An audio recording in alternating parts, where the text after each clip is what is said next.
যে মুসলমান জুমা পড়ে 5 ওয়াক্তের খবর নাই, 2-4 ওয়াক্ত পড়ে বাকিগুলোর খবর নাই, নামাজ পড়ে ঠিকই 5 ওয়াক্ত কিন্তু হালাল হারামের খবর নাই, লেবাস লাগায় দাড়ি লাগায় ঠিকই কিন্তু আচরণ ভালো নয়। যে মুসলমানের একটা দিক ঠিক আছে আরেক দিক ঠিক নাই, তার ইবাদত ঠিক আছে, তার লেনদেনটা ভালো না, তার লেনদেন ভালো আছে, তার আচরণটা ভালো না। এজ এ মুসলমান তিনি যখন পরিপূর্ণ পারফেক্ট মুসলমান হয়ে উঠতে না পারবেন, তখন সেই মুসলমান খড়কুটোর মতো হবে, লাঞ্ছিত হবে, অপমানিত হবে, নির্যাতিত হবে, জুলুমের শিকার হবে, আক্রান্ত হবে, দুনিয়াও তার শেষ হবে, আখিরাতেও সে এক দৌড়ে জান্নাত পেতে পারবে না। 17ই রমাদান নানা কারণে ঐতিহাসিক একটি দিন, আমরা অনেকেই নিশ্চয় জেনে থাকবো। ইসলামের ইতিহাসের গুরুত্বপূর্ণ দুটি বিজয় আল্লাহ তাআলা আমাদেরকে রমাদান মাসে দিয়েছিলেন। তার একটি ছিল 17ই রমাদান, নবী করিম সাল্লাল্লাহু আলাইহি ওয়াসাল্লামের নেতৃত্বে সরাসরি অংশগ্রহণে ইসলামের ইতিহাসের প্রথম সম্মুখ সমর ঐতিহাসিক বদর যুদ্ধ এটি সংগঠিত হয়েছিল এবং পৃথিবীর সকল হিসেব নিকেশ সবকিছুকে উল্টে দিয়ে অলৌকিক এবং ঐতিহাসিক বিজয় মুসলমানদেরকে আল্লাহ তাআলা দিয়েছিলেন। বদরে মাত্র 313 জন মানুষ, অনেকটা অস্ত্রশস্ত্রহীন, খুব সাদামাটা অবস্থায়, যারা আসলে যুদ্ধ করতে যাননি, কিন্তু সেখানে যাওয়ার পর তাদেরকে যুদ্ধে নামতে হয়েছে। মক্কার মুশরিকরা যুদ্ধের প্রস্তুতি নিয়ে আসার ফলে তাদেরকে যুদ্ধে অংশগ্রহণ করতে হয়েছে। আগে থেকে প্রিপারেশন ছাড়া, প্রস্তুতি ছাড়া, অস্ত্রশস্ত্র ছাড়া, আবার সংখ্যায় মাত্র 313 জন। আর এর বিপরীতে মক্কা থেকে আগত মুশরিকদের সংখ্যা ছিল বহুগুণ বেশি এবং তারা এসে যুদ্ধের সকল প্রস্তুতি নিয়ে। অতএব পৃথিবীর যে কোনো যোগ বিয়োগী বলবে যে এখানে একটা ভয়াবহ রকমের মেসাকার হবে এবং মুসলমানরা স্বাভাবিকভাবে পরাজিত হবে।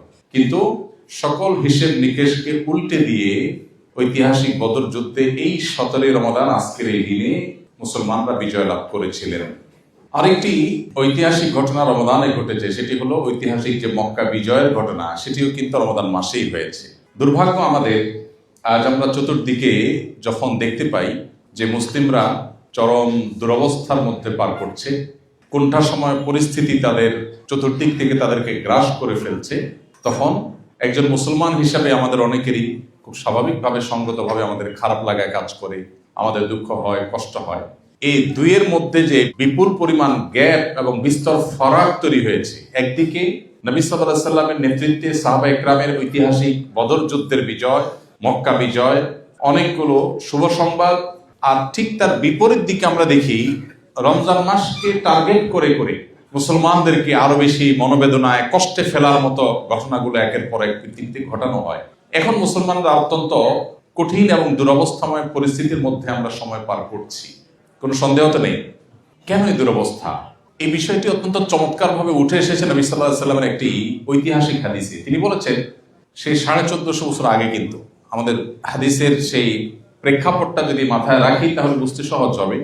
যখন মুসলমানরা বিজয়ীর বেশে, দুনিয়ার শাসন মুসলমানদের হস্তগত, অর্থাৎ মদিনা থেকে ধীরে ধীরে ইসলাম ছড়িয়ে পড়ছে পৃথিবীর প্রান্তে প্রান্তরে, একের পর এক রাজ্য রাজত্ব ইসলামের ছায়াতলে আসছে এবং মুসলমানদের তাদের ক্ষমতা, মুসলমানদের সক্ষমতা, মুসলমানদের গ্রহণযোগ্যতা দিন দিন পৃথিবীতে বাড়ছে এবং ইমেজ সর্বোচ্চ পিকে ওঠা শুরু করেছে। ওই সময়টাতে নবীজি বলছেন, এমন এক সময় আসবে যখন বিভিন্ন জাতিগোষ্ঠী খাবার যেরকম টেবিলে সামনে সাজিয়ে মানুষ বসে, তোমাদের মুসলমানদেরকে ভাগে যোগে ধ্বংস করার জন্য তোমাদেরকে টেবিলে নিয়ে বসবে। কেউ বলবে আমরা আফ্রিকার গুলোকে দেখতেছি, কেউ বলবে ঠিক আছে কাশ্মীর বা এশিয়ার সাইডটা তুমি নাও, কেউ বলবে সিরিয়া মধ্যপ্রাচ্যের ওই অংশটা আমি নেব, কেউ বলবে না পশ্চিমে যেগুলো আছে ওগুলোকে আমি নেব। অর্থাৎ খাবার যেরকম রাখলে ভাগযোগ করে সবাই খায়, তোমাদেরকে ওই টেবিলে চারপাশে খাদকরা বসে যেরকম খাবার বাছাই করে, গোটা বিশ্বের মুসলমানদেরকে এভাবে ভাগযোগ করে লুট করা, ধ্বংস করা, তোমাদেরকে হত্যা করা, খুন করা, তোমাদের অধিকার লঙ্ঘন করা, এই কাজ করার জন্য বিভিন্ন জাতিগোষ্ঠী ঐক্যবদ্ধ হবে। আমরা কি কিছুটা মিল পাচ্ছি? আমি আবারও বলছি, এই কথা তিনি বলেছেন যখন, তখনকার মানুষ এটা মেলাতে পারেন নাই। কেন? কারণ তখন ইসলামের পুরো পিক টাইম। তারা তখন দেখতে পেয়েছিলেন আমরা তো যেদিকে যাই সেদিকে শুধু সম্বর্ধনা পাই, একের পর এক বড় বড় সাম্রাজ্যগুলো, একের পর এক বড় বড় সম্রাটরা যেখানে স্বেচ্ছায় আমাদেরকে গ্রহণ করছেন, বরণ করছেন, ইসলামের ছায়াতলে আসছেন, তারা ইসলামকে ওয়েলকাম করছেন স্বেচ্ছায় সানন্দে। সেখানে এরকম পরিস্থিতি হবে সাহাবীরা মেলাতেও পারছিলেন না, তাদের কাছে এটা বোঝা অস্বাভাবিক ছিল। কিন্তু নবী সাল্লাল্লাহু আলাইহি ওয়াসাল্লাম যা বলেন সেটা আল্লাহর পক্ষ থেকে ওহীর মাধ্যমে তিনি ভবিষ্যৎবাণী করেছেন যে এমন একটা সময় আসবে যখন খাদকরা একটা টেবিলে বসে খাবারকে টেনে হিচড়ে ভাগযোগ করে যেরকম খাবে, তোমাদের মুসলিম জাতিকে এইভাবে টেনে হিচড়ে ভাগযোগ করে খাবে বিভিন্ন জাতি গোষ্ঠী। নবী করিম সাল্লাল্লাহু আলাইহি ওয়াসাল্লামের কথা শুনে সাহাবীরা প্রশ্ন করলেন, আবি কিল্লাতে নাহনু ইয়াউমাইদিন ইয়া রাসূলুল্লাহ, অর্থাৎ হে আল্লাহর রাসূল, সেদিন আমাদের সংখ্যায় স্বল্প হওয়ার কারণেই কি দুরবস্থা হবে? নিশ্চয়ই আমাদের সংখ্যা অনেক কম হবে, সেজন্য আমাদের দুরবস্থা হবে। সাহাবীদের খুব স্বাভাবিকভাবে কৌতূহলী মন থেকে এই প্রশ্নই আসছে যে তাহলে কি আমরা সংখ্যা কম হয়ে যাব? না হলে তখনকার বাস্তবতা সাহাবীরা তো মেলাতে পারছিলেন না, কিভাবে সম্ভব? সেই ইথিওপিয়ার নাজাশী, চাপ তো দূরের কথা, কেউ তাকে জোর দিয়ে বলেও নি, নিজে থেকে ইসলাম গ্রহণ করেছেন, এক বিশাল সাম্রাজ্যের সম্রাট। এভাবে একের পর এক সাম্রাজ্যগুলো আসছে। মক্কা বিজয়ের ঘটনা তো আমরা অনেকেই হয়তো জানি। নবী সাল্লাল্লাহু আলাইহি ওয়াসাল্লামের সিরাতের বই যদি আমরা পড়ে থাকি, আমরা দেখব এত বড় বিজয় পৃথিবীর ইতিহাসে খুব কমই হয়। যেই মক্কা থেকে মুসলমানদেরকে একজন একজন করে তাড়িয়ে দেওয়া হয়েছে, নবী সাল্লাল্লাহু আলাইহি ওয়াসাল্লাম আত্মগোপন করে বহু কৌশল করে রাতের আধারে শুধুমাত্র একজনকে সাথে নিয়ে, তাও গিয়ে সরাসরি মদিনায় উঠতে পারেন নাই, গিয়ে একটা গুহায় আশ্রয় নিয়েছেন, গারে সাউর যেটাকে বলা হয়। সেখান থেকে আবার কয়েকদিন গোপনে থেকে যখন শত্রুদের সকল খোঁজ তালাশ এগুলো সব বন্ধ হয়ে গেছে, আবার সংগোপনে বের হয়ে, তাও আবার পরিচিত পথে না গিয়ে ভিন্ন অভিনব কোনো নতুন পথে গিয়েছে, বহু কৌশল করে মদিনায় গিয়ে পৌঁছেছে। যারা যেতে চেয়েছেন তাদেরকে আটকে রাখা হয়েছে, কি না হয়েছে মুসলমানদের সাথে। কিন্তু নবী সাল্লাল্লাহু আলাইহি ওয়াসাল্লাম যেদিন মক্কা বিজয় করতে আসেন, তার সাথে সাহাবীদের সংখ্যা কি পরিমাণ ছিল এটা বোঝাবার জন্য সিরাত গ্রন্থগুলোতে যেসব বর্ণনা তখনকার মানুষদের মুখে উঠে আসছে, সেটা হলো মশাল হাতে রাতে যখন তারা অগ্রসর হচ্ছিলেন, তখন মক্কার মানুষরা বলছে এত বড় মানুষের সারি তারা জীবনে কখনো দেখেনি। হাজার হাজার মানুষের বিশাল বড় লাইন, এবং সবাই সক্ষম, সবাই সামর্থ্যবান মক্কায় আসলেন। খুব স্বাভাবিকভাবে 10-10টি বছর, বরং 13টি বছর যারা একজন একজন করে নির্মম ভাবে খুন করেছে মানুষকে।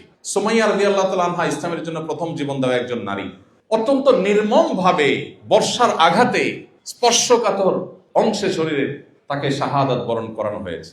এক একজন সাহাবীকে নির্মম ভাবে মেরে মেরে শেষ করা হয়েছে। 3-3টি বছর তাদের সাথে অবরোধ করে তাদেরকে গাছের পাতা খেয়ে থাকতে বাধ্য করা হয়েছে, একটা খাবারের একটা দানা তাদের কাছে বিক্রি করা হয় নাই, এমন ভাবে অবরোধ করা হয়েছে। কি না করা হয়েছে! নবী সাল্লাল্লাহু আলাইহি ওয়াসাল্লামের সিজদা যাওয়ার পর ফিজিক্যালি তাকে অ্যাটাক করা হয়েছে, তার শরীরের উপরে নাড়ি বুড়ি রাখা হয়েছে যাতে তিনি উঠতে না পারেন। এত কিছু 13টি বছর ধরে যারা করলো, এখন তাদের বিজিত হবার পালা। আর যারা মাজলুম ছিলেন, সে মুসলমানরা মদিনা থেকে আসছেন মুহাম্মদ সাল্লাল্লাহু আলাইহি ওয়াসাল্লামের নেতৃত্বে, আজকে তো তাদের অন্তত প্রাপ্যটা বুঝিয়ে দেওয়ার কথা, কিন্তু না।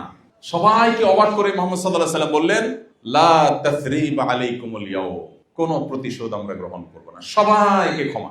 পৃথিবীর ইতিহাসে এরকম আরেকটি ঘটনা আমরা হয়তো খুঁজে বের করতে পারবো না।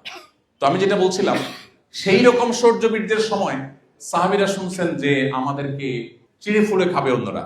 তখন নবী সাল্লাল্লাহু আলাইহি ওয়াসাল্লাম বললেন, তোমরা যে মনে করছো তখনকার পৃথিবীতে, মানে আমাদের আজকের পৃথিবীর কথা তিনি তখন বলেছেন, যে তখনকার পৃথিবীতে অন্য জাতিগোষ্ঠীর মানুষগুলো তোমাদেরকে চিড়ে ফুড়ে খাবে, সেই পরিস্থিতিটা, সেই পরিবেশটা আসলে এই জন্য হবে না যে তোমরা সংখ্যায় কম হবে, ওয়ালাকিন্নাকুম ইয়াউমাইদিন কাসীর, বরং তোমরা সেদিন এত বেশি হবে সংখ্যায় যে তোমাদের চতুর্দিকে মুসলমান, লাখে কোটি কোটি মুসলমান আছে।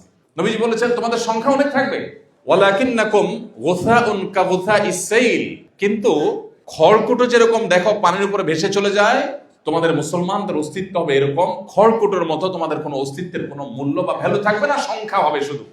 মিলে আজকে যেগুলোর সাথে, কিছুটা মিলে আজকের বাস্তবতার সাথে। নবীজি সাল্লাল্লাহু আলাইহি ওয়াসাল্লাম তখন বলেছেন, তাহলে কারণটা কি?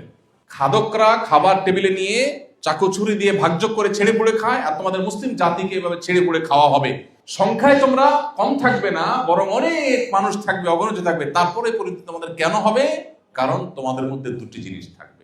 এই দুটি জিনিস তোমাদের দুর্বলতা। সংখ্যায় তোমরা বিপুল হওয়া সত্ত্বেও তোমরা ভয়ঙ্কর রকমের অপমান অপদস্থ হয়ে থাকবে এই দুটি বিষয়ের কারণে। তার একটা হলো হুব্বুদ দুনিয়া, আরেকটা হলো কারাহিয়াতুল মাউত। নবীজি বলেছেন তোমাদের ভিতরে ওহান ঢুকে যাবে, ওহান। তোমাদের মনে, মস্তিষ্কে, মগজে, অস্তিত্বে, অবয়বে তোমাদের ভেতরে একটি জিনিস ঢুকবে, তার নাম হলো ওয়াহান। ওয়াহান কি জিনিস? ওয়াহান হলো দুটি বিষয়ের সমষ্টি, হুব্বুদ দুনিয়া কারাহিয়াতুল মউত। তোমাদের মধ্যে দুনিয়ার মোহটা ঢুকে যাবে। দুনিয়াটা, পার্থিব বিষয়গুলো তোমাদের কাছে অনেক গুরুত্বপূর্ণ হয়ে যাবে, তোমাদের কাছে বৈশ্বিক বিষয়গুলোই সব হয়ে যাবে। আর দ্বিতীয়টা হলো মৃত্যু ভীতি। তোমরা মরণকে ভয় করবে যতটুকু ভয় স্বাভাবিকভাবে হওয়া উচিত তার চেয়ে বেশি। এর বিপরীতটা আমরা বলতে পারি, বেঁচে থাকার জন্য তোমরা পাগল পড়া হয়ে যাবে। আমি শুধু এই দুটি বিষয়কে যদি এক করে দেখাবার চেষ্টা করি, তাহলে সংক্ষেপে আমি বলতে পারি, আজকের বিশ্ব বাস্তবতায় আমরা যারা নিজেদেরকে মুসলিম দাবি করছি, আমাদের সবচেয়ে বড় গর্বের বিষয় ছিল আমরা আল্লাহতে বিশ্বাসী, আখেরাতে বিশ্বাসী, জান্নাতে বিশ্বাসী। আমার কাছে দুনিয়ার মোহ তো খুব বেশি একটা আমাকে দুর্বল করতে পারার কথা না। দুনিয়ার সব কিছু যদি আমাকে দিয়ে দেওয়া হয়, আমি জানি এখানকার কোনো প্রাপ্তির নিশ্চয়তা নাই, তৃপ্তির স্থায়িত্ব নেই, কোনো প্রাপ্তির নিশ্চয়তা নাই। আমি সুখী হব কোনো গ্যারান্টি আছে?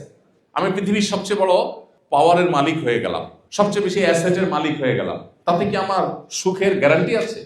নেই। হতে পারে অন্য কোনো দুঃখ হবে, ফিজিক্যালি আমি অন্য কোনো অসুস্থ হয়ে যাবো, ক্যান্সার হয়ে যাবে, অন্য কিছু হয়ে যাবে।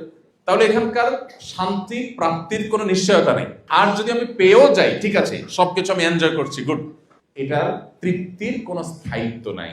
আমার মৃত্যু আসলে আমাকে চলে যেতে হবে সব রেখে। তাহলে ইমানদার দুনিয়ার জন্য চেষ্টা করবে, কিন্তু এরকম হবে না যে তার আখেরাত বরবাদ করে দিয়ে, জান্নাত বরবাদ করে দিয়ে, আল্লাহর অসন্তুষ্টি নিয়ে হলেও তার দুনিয়া চাই, টাকা আমাকে লাগবেই লাগবে, তাতে আমার আদর্শ যাক, হালাল হারাম বাজ বিচার না করে হলেও, আল্লাহ নাখুশ হলেও, জাহান্নামে যেতে হলেও আমি হারাম করব, আমি কোম্পানির ফাঁকি ঝুঁকি দিব, আমি 2 নম্বরের পথে উপার্জন করব, যেই ইনকামটা আমার জন্য অ্যালাউড না সেটাও আমি কামাই করব, আমি অবৈধ পথে উপার্জন করব, আমি ভোক্তাকে ক্ষতিগ্রস্ত করব, আমি মিথ্যা করব, প্রতারণা করব, তারপর দিন শেষে আমার টাকা চাই। এর নাম হলো দুনিয়ার মোহ। আর এর বিপরীতটা হলো কি? দুনিয়া অবশ্যই চাই। আল্লাহ বলেছেন, ওয়ালা তানসা নাসীবাকা মিনাদ দুনিয়া। তুমি পৃথিবীতে বসবাস করতে হলে পৃথিবী তোমার লাগবে, সো তুমি সেটাকে ভুলে একেবারে সন্ন্যাসী হয়ে যেতে তোমাকে ইসলাম বলেনি। ইসলাম সেই ধর্ম, আল্লাহ কোরআনে বলেছেন, রুহবানিয়াতান ইবতাদাউহা, বৈরাগ্যতা, এটা খ্রিস্টান ধর্মের লোকেরা যখন প্রথম এটা তারা শুরু করে, আল্লাহ ডিসকারেজ করেছেন যে না, মা কাতাবাল্লাহু লাকুম, আল্লাহ তাআলা তোমাদেরকে বৈরাগী হতে বলেননি, বরং আল্লাহ বলেছেন, ফাইদা কুদিয়াতিস সালাহ ফান্তাশিরু ফিল আরদ, নামাজ শেষ হয়ে গেছে, বের হও, ওয়াবতাগু মিন ফাদলিল্লাহ, বের হয়ে উপার্জন করো। ফ্যামিলির মুখে যে খাবারটা তুলে দিবে, তাদের জন্য যে মান্থলি ইনকামটা করে নিয়ে আসবে, এটার কারণে তুমি আল্লাহর কাছে সওয়াব পাবে, এটা তোমার ইবাদত। সো ইসলাম আমাদেরকে বৈরাগী হতে বলে না। আমাদের ব্যবসা বাণিজ্য থাকবে, আমাদের কর্পোরেট জগতের কার্যক্রম থাকবে, কিন্তু এগুলো কোনোটি যেন আল্লাহর নির্দেশের উপরে উঠে না যায়। আমার যদি কখনো অপশন আসে, আমি হয় আমার পার্থিব স্বার্থকে সামনে রাখবো, আর না হয় আল্লাহর নির্দেশকে সামনে রাখবো। অ্যাজ এ মুসলমান, যেহেতু পার্থিব স্বার্থ সামনে রাখলে আমি যা পাবো সেটা খুবই সীমিত, আর আল্লাহ আখিরাত সম্পর্কে কোরআনে বলেছেন, ওয়াল আখিরাতু খায়রুন ওয়া আবকা, আখিরাত হলো সবচেয়ে ভালো এবং অনন্তকালের, অতএব আমি সেটাকে প্রায়োরিটি দিব। ব্যাস, এটা হলো ইমানদার। পৃথিবীতে যখন সেই ইমানদারের সংখ্যা বাড়বে, যেই ইমানদার, তার ভিতরে দুনিয়ার মোহ থাকবে না, দুনিয়ার কাজ সে করবে, পার্থিব কাজ সে করবে, ব্যবসা বাণিজ্য সে করবে, কর্পোরেট জগতে তার বিচরণ হবে, কিন্তু এগুলো তাকে তার আল্লাহ থেকে সরাবে না, এগুলো তার নামাজ থেকে তাকে দূরে রাখবে না, এগুলো তাকে হারামের পথে নিবে না। এই জায়গাটা যদি মুসলমান এনশিওর করতে পারে, তাহলে সেই 1450 বছর আগে মুসলমান যেভাবে পৃথিবীকে শাসন করেছে, আজও মুসলিম আবার সেই সম্মান, সেই গৌরব, সে হারানো ঐতিহ্য, সে মর্যাদা আবারও ফিরে পেতে পারে। আর যদি মুসলমান নামকাওয়াস্তে মুসলমান হয়, যে মুসলমান জুমা পড়ে, 5 ওয়াক্তের খবর নাই, 2-4 ওয়াক্ত পড়ে, বাকিগুলোর খবর নাই, নামাজ পড়ে ঠিকই 5 ওয়াক্ত, কিন্তু হালাল হারামের খবর নাই, লেবাস লাগায়, দাড়ি লাগায় ঠিকই, কিন্তু আচরণ ভালো নয়।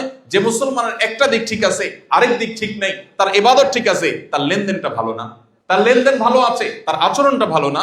এজ এ মুসলমান তিনি যখন পরিপূর্ণ পারফেক্ট মুসলমান হয়ে উঠতে না পারবেন, তখন সেই মুসলমান খড়কুটোর মতো হবে, লাঞ্ছিত হবে, অপমানিত হবে, নির্যাতিত হবে, জুলুমের শিকার হবে, আক্রান্ত হবে, দুনিয়াও তার শেষ হবে, আখিরাতেও সে এক দৌড়ে জান্নাত পেতে পারবে না। সময় তো উপস্থিত, আমরা নিজেদেরকে এই জায়গাটাতে একটু রিয়েলাইজ করতে পারি যে আমরা আসলে কোন জায়গায় দাঁড়িয়ে। আমি আমাদের একজন স্বনামধন্য স্কলার, আমাদের উস্তাদতুল্য ব্যক্তিত্ব ডক্টর খন্দকার আব্দুল্লাহ জাহাঙ্গীর একটা উক্তি কোট করতে চাই। আপনারা অনেকে স্যারকে চিনে থাকবেন, অনেক আগে, বেশ কয়েক বছর আগে রোড অ্যাক্সিডেন্টে মারা গেছেন। ইসলামী বিশ্ববিদ্যালয় কুষ্টিয়ার প্রফেসর ছিলেন। ডক্টর খন্দকার আব্দুল্লাহ জাহাঙ্গীর রহমাহুল্লাহ বলতেন, আমাদের দেশে মুসলমান 2 প্রকার। এটা স্যারের ভাষা। উনি বলতেন, মুসলমান 2 প্রকার, একটা হলো সেকুলার মুসলমান, একটা হলো রেগুলার মুসলমান।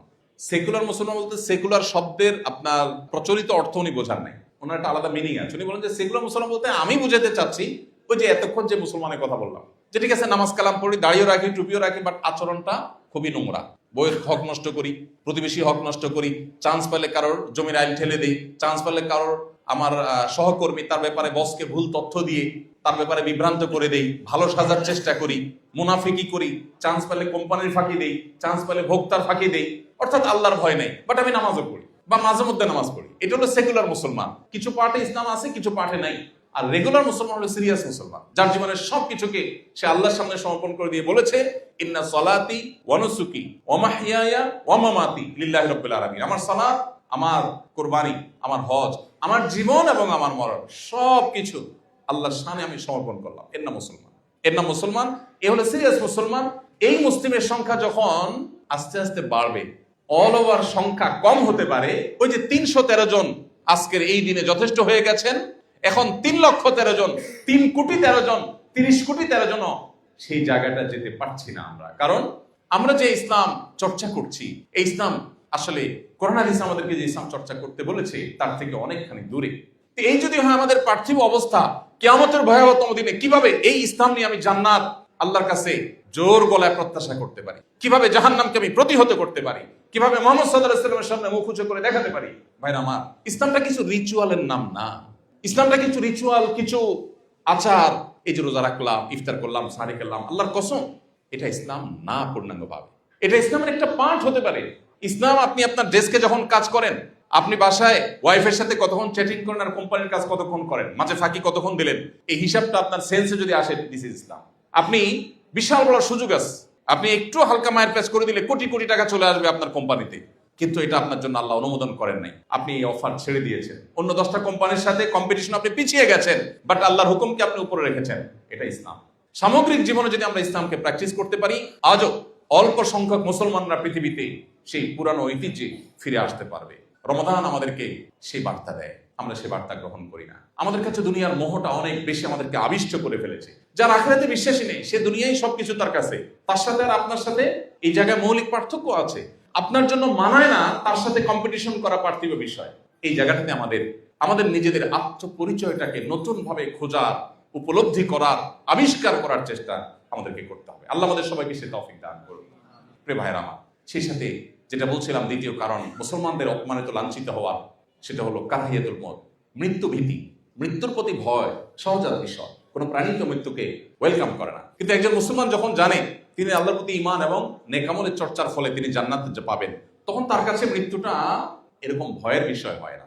সে সৎ এবং সত্য থাকতে গিয়ে মৃত্যুবরণ করতে হলেও সে জন্য প্রস্তুত থাকে। তার জীবন দেওয়ার দরকার হলে আল্লাহর জন্য সে দেওয়ার জন্য প্রস্তুত থাকে। কিন্তু আমাদের মধ্যে আজ এই দুইটা জিনিস, যেটা অমুসলিম বা কাফিরের মধ্যে থাকার কথা, আমাদের মধ্যে চলে আসছে। আমরা বলি মুসলমান, কিন্তু জান্নাতে যাওয়ার জন্য মরতে হবে, আমরা মরণের অতিরিক্ত ভয় পাই, বাঁচার জন্য পাগল করা হয়ে যায়, তার জন্য হালাল হারাম বাজ বিচার করি না। সিরিয়াস মুসলিম হওয়ার চেষ্টা আমাদের করতে হবে, পরিপূর্ণ মুসলিম হওয়ার চেষ্টা করতে হবে। এই যে আপনাদের সবার সামনে ইফতার আছে, আমি দেখতে পাচ্ছি সব টেবিল ইফতার সাজানো আছে। আমার প্রশ্ন, আপনারা তো সবাই ক্ষুধার্ত নাকি? কেউ তো দুপুরে খান নাই, আজকে খেয়েছেন? কেউ দুপুরে খেয়েছেন? আজকে দুপুরে কেউ খাননি কেন? তাহলে সবাই রোজাদার। তার মানে 12-14 ঘন্টা না খেয়ে আছেন, এখন সবাই ক্ষুধার্ত। ইফতারের আগে খাবার তো সামনে আছে, বেশ চমৎকার চমৎকার মুখরোচক সব খাবার আমি দেখতে পাচ্ছি। খাবারও আছে, ক্ষুধাও আছে, কিন্তু আপনি খাচ্ছেন না। কারণ কি? আল্লাহ আপনাকে এখনো খাওয়ার পারমিশন দেননি। সূর্য ডুবলে তখন পারমিশন হবে, তাই না? তাহলে এটা একটা এক্সারসাইজ, এটা একটা ট্রেনিং, এটা একটা প্রশিক্ষণ। এটা কিন্তু আপনার সাথে একটা বার্তা শেয়ার করছে। সেটা কি? এটা হলো তোমার 12 বা 14 ঘন্টার রোজা, তোমার পুরো লাইফটা আরেকটা রোজা। রোজার একটা ফরম্যাট হলো 12-14 ঘন্টা, আরেকটা ফরম্যাট হলো 50-60-70 বছরের পুরো হোল লাইফটা একটা রোজা।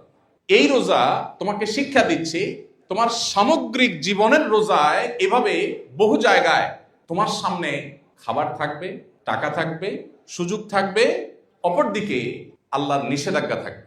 তুমি আল্লাহর নিষেধাজ্ঞাকে মাথায় রেখে ওই আকর্ষণীয় সম্পদ এর মোহ যদি তুমি না করতে পারো, আল্লাহর পারমিশন পর্যন্ত অপেক্ষা করতে পারো, তাহলে তুমি এই রোজাকে সামগ্রিক জীবনে তুমি প্রয়োগ করতে পারলে তোমার এই রোজা সাকসেস। আর যদি শুধু রমজানের এই কসরত করেন, সাহারি টু ইফতার, ইফতার টু সাহারি, আর সামগ্রিক জীবনে যা আছে তা গ্রহণ করলেন, তাহলে আপনি রোজার বার্তা গ্রহণ করতে পারলেন না। এই সিয়াম আমাদেরকে একটা সুস্পষ্ট বার্তা দেয়। আমরা সে বার্তা গ্রহণ করে সামগ্রিক জীবনে ইসলামকে চর্চা করার চেষ্টা করবো তো ইনশাআল্লাহ। ভেজাল ইসলামের কোনো মূল্য পৃথিবীতে নেই ভাই। আল্লাহর কাছে কোত্থেকে আসবে? নিজের বাসা, নিজের বউয়ের কাছে, নিজের কলিগের কাছে, সন্তানদের কাছে, প্রিয়জনদের কাছে ভেজাল কোনো মানুষের মূল্য আছে? মানুষ যখন জানে যে 2 নম্বর, বউয়ের খানা খেয়ে যখন বলেন তোমার মতো রান্না জীবনও খাই নাই এত সুন্দর ডাল, আবার একই রান্না বোনের বাসায় যা বলছেন বউ শুনে গেছে, কি বলেন? মায়ের একটাও নিচে পড়বে? তো আপনার বউ যদি আপনার চিটারি বাটপারি পছন্দ না করে, তো আপনি কিভাবে আশা করেন ইসলামের নামে 2 নম্বরই, যে মসজিদে গেলাম হুজুর হয়ে গেলাম, ব্যবসা প্রতিষ্ঠানে আসলাম মুজুর হয়ে গেলাম, আপনার 2 নম্বরই 2টা রূপ আল্লাহ তাআলা অ্যাকসেপ্ট করবেন, কিভাবে আপনি আশা করেন? আমার মনে হয় আমার বার্তা আমি আপনাদের কাছে পৌঁছাতে পেরেছি। আমি কথা শেষ করব। আমি শুধুমাত্র আপনাদের কাছে উদাত্ত আহ্বান রাখতে চাই, আসুন ইসলামটাকে শুধু কয়েকটা রিচুয়ালের মধ্যে সীমাবদ্ধ না করে পরিপূর্ণভাবে ইসলাম গ্রহণ করার চেষ্টা করি। আল্লাহ বলেছেন উদখুলু ফিস সিলমি কাফা, তোমরা ইসলামে পরিপূর্ণভাবে প্রবেশ করো, ভালোভাবে প্রবেশ করো। ভালোভাবে প্রবেশ করার একটা স্বাদ আছে, একটা তৃপ্তি আছে, আপনি মানসিকভাবে শান্তি পাবেন। আপনার কাছে ভালো লাগে কাজ করবে যে আমি চিটারি করছি না, আমি বাটপারি করছি না, আমি সিরিয়াস মুসলমান। সিরিয়াস মুসলমানের পার্থিব শান্তি যেটা সে মনোজগতে অনুভব করে, এটা পৃথিবীতে কেউ পায় না। আসল সুখী সেই যে ভেতর থেকে মুসলমান হতে পেরেছে, পরিপূর্ণভাবে মুসলমান হতে পেরেছে। রমজানের এই বার্তা আমরা সামগ্রিক জীবনে ছড়াবার চেষ্টা করি। যেখানে আল্লাহর আদেশ নাই সেখানে লোভ আছে, মোহ আছে, আমার নিডও আছে, বাট আমি সেদিকে পা বাড়াবো না। আমার সামনে সোশ্যাল মিডিয়াতে খারাপ ভিডিও দেখার সুযোগ আছে, কেউ দেখছে না, এখানে আমি নির্জনে আছি, বাট আল্লাহর অনুমোদন নাই, আমি এটা স্কিপ করে চলে যাব। এটা হলো ইসলাম। আপনি যখন রুমে একাকী থাকে, আমরা এখানে যারা আছি সবাই তো একরকম না, আমাদের সমাজ যারা রোজা রাখে সবাই তো একরকম না। অনেক লোক রোজা রাখে, সে আপাদমস্তক চিটার বাটপার মিথ্যুক টাইপের মানুষ, সবার সাথে বাটপারি করে, সবার সাথে চিটারি করে, এরকম কিছু ক্যারেক্টারের মানুষ আছে না? কিন্তু সেই লোকটাও যখন রোজা রাখে, রুমে একা একা থাকে, প্রচন্ড ক্ষুধা থাকে, হাতের কাছে খাবার থাকে, কেউ নেই, দরজা লক করে খেতে পারে, খায়। কেউ খায়? কেন খায় না? কারণ সে জানে কেউ না দেখলে কি হয়েছে, যার জন্য রোজা রাখছেন তিনি তো দেখছেন, তিনি নিষেধ করেছেন। এই যে সততা, এই সততাটা আপনার কাজের টেবিলে, এটা আপনার বাজারে, এটা আপনার মার্কেটে, এটা আপনার সামগ্রিক জীবনে আপনি আনতে পারেন, তাহলেই রোজা আপনার সফল। আর তা না হলে নবীজির ভাষায় রুব্বা সাইমিন লাইসা লাহু মিন সিয়ামিহি ইল্লাল জু', বহু রোজাদার আছে যাদের রোজার বিনিময় উপোস থাকা ছাড়া কিছুই নয়। আপনার আমার রোজা কি উপোস থাকা হচ্ছে, নাকি এই রোজা আমাদেরকে আল্লাহর কাছে জান্নাত পাওয়ার উপযুক্ত করছে? এই প্রশ্নের উত্তর আমাদেরকে খুঁজে বের করতে হবে। আল্লাহ তাআলা আমাদের সবাইকে রমজানের রোজাকে আমাদের সামগ্রিক জীবনে পরিব্যাপ্ত করার, ছড়িয়ে দেওয়ার, এটাকে সামগ্রিক জীবনে প্রতিষ্ঠিত করার তৌফিক দান করুন।